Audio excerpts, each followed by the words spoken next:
Detail note also. కొన్ని points మాత్రమే నోట్లో లేని చెప్తా. రాష్ట్ర భవిష్యత్తుకు మంచిది అంటే చాలా లెక్కలు చెప్పాలి, నేను గణాంకాలు చెప్తున్నా చాలా వరకు. ఆ గణాంకాలు ఏంటంటే తప్పుపోయే అవకాశం ఉంటుంది కనుక నేను I'm giving a note also. యాక్చువల్గా హైదరాబాద్లో వెళ్దాం అనుకున్నా, బట్ ఇక మెదక్లో ఉన్నాం, మా మిత్రులందరూ కూడా స్టాఫర్స్ ఉన్నారని ఇక్కడనే మాట్లాడుతున్నా. ఆ గణాంకాలు అంకెలు తప్పుపోకూడదని చెప్పి ఐఎమ్ గివింగ్ ఏ నోట్. ఈరోజు ఆయన ప్రసంగంలో అంటే మొన్న 16వ ఆర్థిక సంఘం వచ్చినప్పుడు కూడా రాష్ట్ర ప్రభుత్వం ఆర్థిక సంఘాన్ని కూడా తప్పుదో పట్టించే విధంగా రాష్ట్రం అప్పుల కుప్పైందని చెప్పే ప్రయత్నం చేశారు. ఈరోజు ముఖ్యమంత్రి గారి ప్రసంగంలో కూడా గత 10 ఏళ్లలో ప్రభుత్వం అప్పులు చేసింది అని చెప్పి మా మీద బురద జల్లేటువంటి ప్రయత్నం చేస్తున్నారు. అంటే ప్రభుత్వ వేదికల మీద ఫైనాన్స్ కమిషన్ లాంటి కాన్స్టిట్యూషనల్ బాడీని కూడా తప్పుదో పట్టించే విధంగా ఈ ముఖ్యమంత్రి గారు మాట్లాడడం ఇది చాలా దురదృష్టకరం, సిగ్గుచేటు కూడా. ఎందుకంటే అసలు రేవంత్ రెడ్డి ఆయన ప్రభుత్వం ఏర్పడ్డదే అబద్ధాల పునాదుల మీద. అబద్ధాల పునాదుల మీద ప్రజల్ని నమ్మించి మాయ మాటలు చెప్పి అధికారంలోకి వచ్చిండ్రు. ఏం చెప్పిండ్రు? 100 రోజుల్లో 6 గ్యారంటీలు అమలైనాయా? కాలేదు. డిసెంబర్ 9 నాడే 2 లక్షల రుణమాఫీ చేసి తీర్థమన్నారు. దాదాపు 10 నెలలు అయిపోయి ఏడాది దగ్గరకు వస్తుంది, రుణమాఫీ పూర్తి కాలేదు. తులం బంగారం అన్నారు, 5 లక్షల రూపాయల భరోసా కార్డు అన్నారు, 4,000 పింఛన్ అన్నారు. పక్కన చంద్రబాబు నాయుడు ఆంధ్రప్రదేశ్లో గద్దెనెక్కిన మొదటి రోజే 4,000 పెన్షన్ ఇచ్చిండు కదా. నువ్వెందుకు ఇవ్వవు? నువ్వు అన్నావు కదా డిసెంబర్లో ఇందిరమ్మ రాజ్యం రాగానే 4,000 పెన్షన్ ఇస్తా అన్నావు కదా. కేసీఆర్ 200 ఉన్న పెన్షన్ 2,000 చేస్తా అన్నాడు. మొదటి నెలలోనే ముఖ్యమంత్రిగా పదవీ బాధ్యతలు చేపట్టిన మొదటి నెలలోనే కేసీఆర్ 2,000 ఇచ్చిండు. 10 అంతలు పెంచుతా అన్నాడు. మొదటి టర్ములో 200 1000 చేసిండు, మళ్ళీ గెలిస్తే 2,000 చేస్తా అంటే 2,000 మొదటి నెలలోనే 2,000 ఇచ్చిండు కేసీఆర్. పక్కన ఆంధ్రప్రదేశ్లో చంద్రబాబు నాయుడు మొదటి నెలలోనే 4,000 ఇచ్చిండు. నువ్వు 10 నెలలు అయింది, నీ ఏమైనా నీ 4,000 అని నేను అడుగుతా ఉన్నా. ఏమైనా నీ 4,000? 10 నెలలు అయినా నీ 4,000 రాకపోయా. అంటే రేవంత్ రెడ్డి గారి అన్నీ కూడా అబద్ధాల పునాదుల మీద ఇవాళ అధికారంలోకి వచ్చిండు. దురదృష్టం ఏంటంటే ప్రభుత్వాన్ని కూడా అబద్ధాల పునాదుల మీదే నడుపుతున్నాడు. ఇట్లా ప్రభుత్వాన్ని అబద్ధాల పునాదుల మీద నడిపితే రాష్ట్ర భవిష్యత్తు ప్రశ్నార్థకంగా మారే ప్రమాదం ఉంటుంది. రాష్ట్ర భవిష్యత్తు దెబ్బతినేటువంటి అవకాశం ఉంటుంది. అసెంబ్లీలో తెలంగాణ రాష్ట్ర ప్రభుత్వ ఆస్తులు అప్పులు అని ఒక వైట్ పేపర్ రిలీజ్ చేసినారు. ఆ రోజు 6,85,000 కోట్ల అప్పులు అని చెప్పారు. నేను ఆ రోజే చెప్పిన ఈ ప్రభుత్వం డిసెంబర్లో ఏర్పడితే వచ్చే 4 నెలల్లో కాంగ్రెస్ ప్రభుత్వం తీసుకుపోయే అప్పును కూడా అందులో కలిపి చెప్పారు. డిసెంబర్ 7 నాడు రేవంత్ రెడ్డి ఎక్కిండు, డిసెంబర్ 7, 2023 నాడు ఎక్కిండు. అందులో ఏం పెట్టిండ్రు? మార్చి 2024 దాకా కాంగ్రెస్ ప్రభుత్వం తీసుకున్న అప్పులను కూడా అలా కలిపి చెప్పారు. తీసుకోబోయే అప్పులు ఇంకా అప్పటికి తీసుకొని కూడా అలా కలిపేసారు పుణ్యాత్ములు. అంటే ఏదో ఒక రకంగా తమ చేతగానితనాన్ని, తమ ఫెయిల్యూర్స్ను గత ప్రభుత్వం మీద నెట్టివేసి చేతులు దులుపుకోవాలని రేవంత్ రెడ్డి చూస్తున్నాడు. ఇడిచిపెట్టమా? ఎట్టి పరిస్థితుల్లో నేను ఇడిచిపెట్టాం. వాస్తవం ఏంది? యాక్చువల్గా నేను ఇక్కడ చెప్తలేను, అసెంబ్లీలోనే చెప్పిన. నిండు శాసనసభలో బడ్జెట్ సమావేశాల చర్చలో చెప్పిన నేను. బడ్జెట్ మీద మొన్న నేనే బీఆర్ఎస్ పార్టీ పక్షాన మాట్లాడి ఈ అప్పుల మీద కాంగ్రెస్ పార్టీ రేవంత్ రెడ్డి చేస్తున్న దుష్ప్రచారాన్ని నిండు శాసనసభలోనే చెప్పాను. కానీ వాళ్ళకు బుద్ధి రాలే, సోయి రాలే. అదే అబద్ధాన్ని మళ్ళీ మళ్ళీ చెప్తున్నారు. ఒక అబద్ధాన్ని 100 సార్లు చెప్తే నిజమైతుంది అనేటువంటి రీతిలో గోబల్స్ను మించిపోయి రేవంత్ రెడ్డి ప్రభుత్వం అబద్ధాలు మాట్లాడుతూ ఉన్నది. నేను అసెంబ్లీలో చెప్పిన, ఇక్కడ చెప్తలేను. రేవంత్ రెడ్డి అక్కడ కూర్చొని ఉండగా, ఆర్థిక మంత్రి బట్టి విక్రమార్క కూర్చొని ఉండగా శాసనసభలో వాళ్ళని కూర్చోబెట్టి చెప్పిన, తప్పుంటే ఇక్కడే చెప్పండి అని శాసనసభలోనే వాళ్ళని నిలదీసిన. ఆడనేమో అసెంబ్లీలో నోర్లు మూసుకున్నారు, బయట మాత్రం వేదికల మీద మళ్ళీ అవే అబద్ధాలను ప్రచారం చేసే ప్రయత్నం చేస్తున్నారు.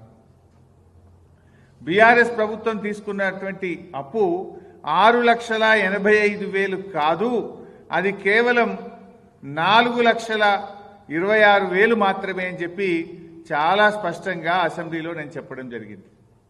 4,26,000ను 6,85 చేసి చెప్తున్నారు.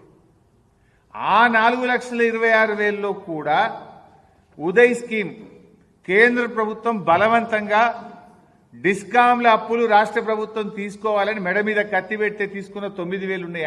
ఆ 4,26లో ఆ 4,26లో కరోనా వచ్చినప్పుడు 2 ఏళ్లు కేంద్ర ప్రభుత్వమే మీరు ఎక్కువ క్యాపిటల్ ఎక్స్పెండిచర్ చేయండి అని మన మీద బలవంతంగా ఒత్తిడి పెడితే 27,000 కోట్లు కరోనా సందర్భంగా చేసిన అప్పు కూడా ఈ 4,26లోనే ఉన్నది. ఇది కాకుండా రాష్ట్రానికి ఆర్థిక సంఘం నుంచి గ్రాంట్గా రావాల్సినటువంటి 2,459 కోట్లు కేంద్రం గ్రాంట్గా ఇవ్వాల్సింది అప్పుగా ఇచ్చింది కూడా ఈ 4,26లోనే ఉంది. ఉన్నది 4,26. మొన్న అసెంబ్లీలో చెప్పింది 6,85. ఇవాళ తెలంగాణ ప్రజాపాలన దినోత్సవంలో 7 లక్షల చిల్లర చెప్పిండు ముఖ్యమంత్రిగా, వెంచనే ఉన్నాడు. కానీ అసెంబ్లీలో 6,85 అన్నాడు, ఇవాళ ప్రజాపాలనలో 7 అంటున్నాడు. అసలు 10 ఏళ్ల బీఆర్ఎస్ పాలనలో జరిగిన అప్పు 4,26,000 మాత్రమే. ఇది రాష్ట్ర ప్రభుత్వం చెల్లించాల్సిన అప్పు, రాష్ట్ర ప్రభుత్వం కట్టాల్సింది, రాష్ట్ర ప్రభుత్వం గ్యారంటీగా తీసుకున్నది, రాష్ట్ర ప్రభుత్వం కడుతున్నటువంటి అప్పు 4,26,000 మాత్రమే. ఈ 4,26లో కరోనాలో కేంద్రం చెప్తే చేసిన 27,000 కోట్లుంది. డిస్కాంల అప్పు రాష్ట్ర ప్రభుత్వం తీసుకున్న 9,000 కోట్లుంది. కేంద్ర ప్రభుత్వం గ్రాంట్గా ఇవ్వాల్సిన బదులు అప్పుగా ఇచ్చిన 2,500 కోట్లు కూడా ఇళ్ళనే ఉండదు. అన్ని కలిపితే కూడా 4,26. కానీ అసెంబ్లీలో 6,85 అంటావు, ఈడ 7 అంటావు. ఇది తప్పు అని నేను నిండు శాసనసభలో కూడా చెప్పిన. అంటే ఎవడైనా నేను దివాలా దివాలా అంటే రాష్ట్రానికి పరువు ఉంటుందా, పరపతి ఉంటుందా? రాష్ట్రం యొక్క పరపతిని నువ్వు దివాలా చేస్తున్నావు. ఎవడని చెప్పుకుంటాడా? లేనిది చెప్తాడా? ఉన్నది చెప్పాలి. లేనిది కూడా అంటే బీఆర్ఎస్ పార్టీ మీద బురద జల్లబోయి నువ్వు తీసుకున్న గొయ్యిలో నువ్వే పడుతున్నావు. కన్ను తెరువు ఇప్పటికన్నా. పరిపాలించాల్సింది 5 ఏళ్ళు నువ్వు కదా. రాష్ట్రం ప్రతిష్ట దెబ్బతీసి, రాష్ట్రం ప్రతిష్ట మసకబారే విధంగా చేసి, లేని అప్పులను చెప్పి రాష్ట్రం దివాలా తీసిందని నువ్వు చెప్తే జరిగే నష్టం రాష్ట్రానికి, పరిపాలించే నీకు కూడా నష్టం జరుగుతుంది. రాష్ట్రం యొక్క గౌరవం దెబ్బతింటది. ఏ మూర్ఖుడు కూడా ఇట్లాంటి పని చేయడు, ఏ పిచ్చి వాళ్ళు కూడా ఇట్లాంటి పని చేయరు. కానీ మీరు దురదృష్టం ఏంటంటే నీకు రాష్ట్ర రాజకీయాల కంటే, నీకు రాష్ట్ర భవిష్యత్తు కంటే నీ రాజకీయాలు ముఖ్యమైపోయింది. నీకు రాష్ట్ర భవిష్యత్తు కోసం పనిచేయాలి.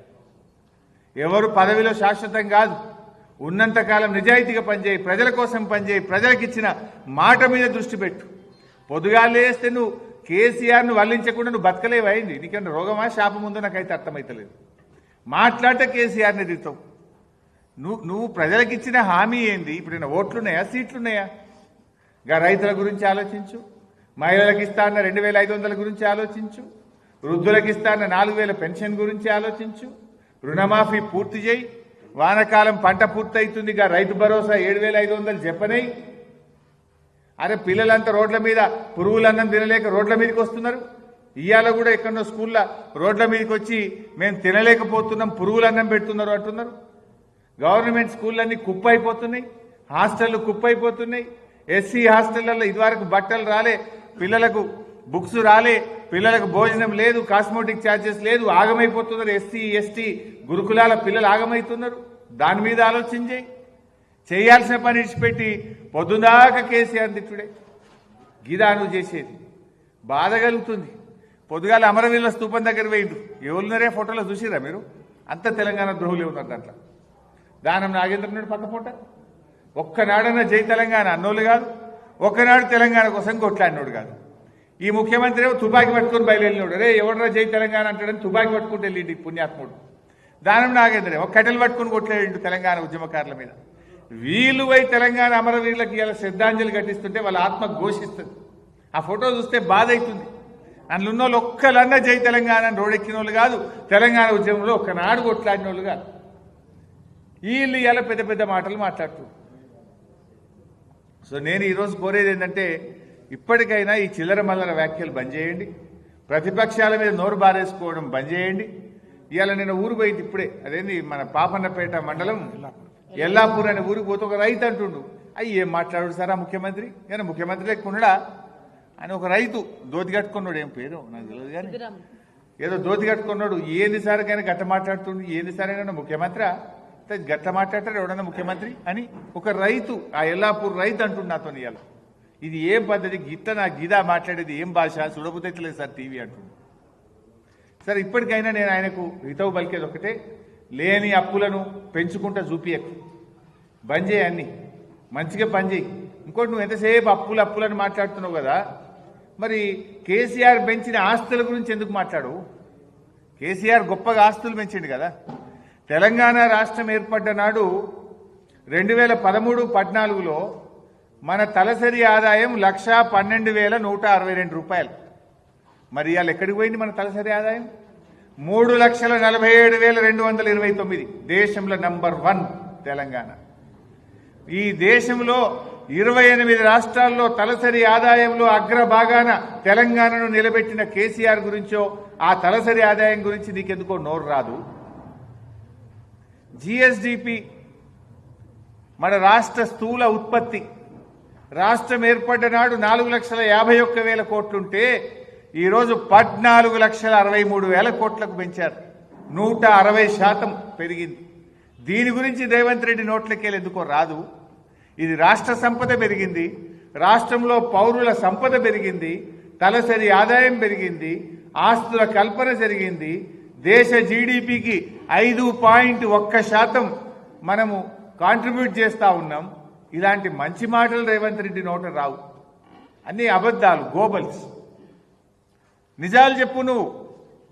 ఇలా కాళేశ్వరం ప్రాజెక్టులో ఎన్ని రిజర్వాయర్లు కట్టినాం, పాలమూరు ఎత్తిపోతల పథకంలో ఎన్ని రిజర్వాయర్లు కట్టినాం, మిషన్ భగీరథ ద్వారా ప్రతి ఇంటికి త్రాగునీరు ఇవ్వడానికి ఎన్ని కోట్ల రూపాయలు ఖర్చు పెట్టి వాటర్ ట్యాంకులు, పైప్ లైన్లు వేసి ఇంటింటికి నీళ్లు ఇచ్చిన ఆస్తుల గురించి ఎందుకు మాట్లాడు?